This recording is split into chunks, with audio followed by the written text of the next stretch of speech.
नमस्कार दोस्तों आज नवरात्र का 7वां दिन है। आज माता कालरात्रि की पूजा की गई। माता कालरात्रि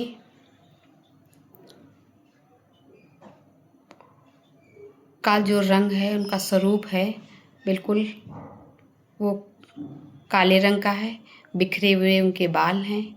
माता सिंह की सवारी करती हैं।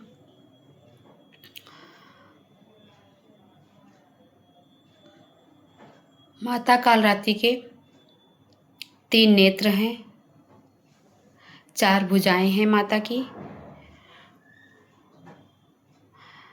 माता को रात रानी का पुष्प बहुत पसंद है,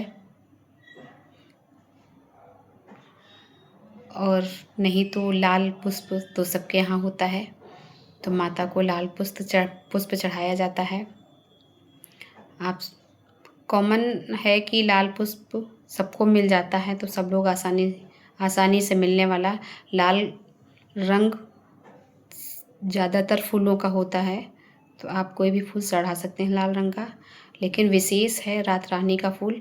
अगर माता को रात रानी का फूल चढ़ाया जाए तो माता की विशेष कृपा प्राप्त होती है। माता को गुड़ का भोग पसंद है।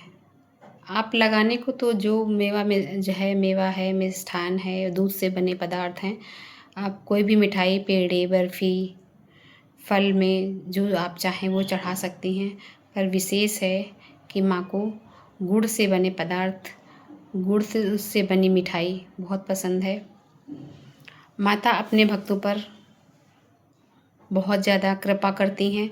जब भक्त उनकी सच्चे मन से पूजा करते हैं तो माता भक्तों को इच्छित वर प्रदान करती हैं।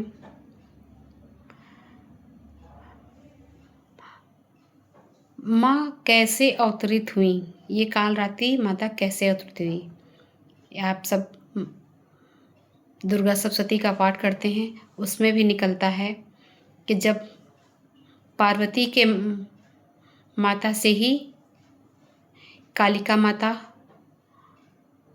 उत्पन्न हुई। जितनी भी देवियां हैं सब पार्वती माता के ही अंश हैं।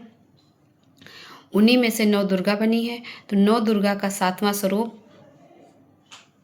माँ कालरात्रि हैं, जो दुर्गा जी ने जब शुंभ निशुंभ का वहाँ संग्राम हुआ था, महासंग्राम जो हुआ था, तो उसमें जब रक्तवीर का वध करने का समय जब था, तो उस टाइम माता चामुंडा, इन्हें दूसरा नाम इनका चामुंडा भी है, काली के नाम से भी ये प्रसिद्ध हैं। तो ये माँ काली को दुर्गा माता ने अपने ही शरीर से एक ऊर्जा प्रकट करी, जिससे माँ कालरात्रि उत्पन्न हुई, जिनके बिखरे हुए बाल, काला शरीर और सिंह की सवारी, 4 भुजाएं वाली माता प्रकट हुई। फिर जब रक्तबीज का वध हो रहा था, तो उस समय उसके शरीर से जो भी बूंद निकलता था, तो उसी के समान दूसरा बलवान राक्षस पैदा हो जाता था। तो जैसे ही माता उसे प्रहार करती थी अपनी गदा से, अपनी तलवार से, तो जितनी भी बूंदें ज़मीन में गिर जाती थी, पृथ्वी पर गिरती थी, उन सारी बूंदों से उतने ही राक्षस उत्पन्न हो जाते थे। तब माता दुर्गा ने माँ काली को आदेश दिया कि तुम कालरात्रि बनकर जाओ और इस पूरे रण क्षेत्र में विचरती रहो। जैसे इसका बूंद, रक्त की बूंद ज़मीन पे गिरने न पाए, वो सब अपने मुंह में ले लो। जब उसका सारा रक्त इस तरह निकल जाएगा, तब वो मारा जाएगा। तो माता ने ये आदेश दिया और माता कालरात्रि ने वैसा ही किया। उस रण क्षेत्र में विचरने लगी, चारों तरफ अपना मुंह फैला लिया। तो रक्त बीज पर जैसे ही प्रहार होता था, तो उसके शरीर से जो भी बूंदें निकलती थी, माता अपने मुंह में ले लेती थी। तो उससे बने जो राक्षस थे, माता उसे चबा डालती थी, खा डालती थी, बाहर नहीं आने देती थी।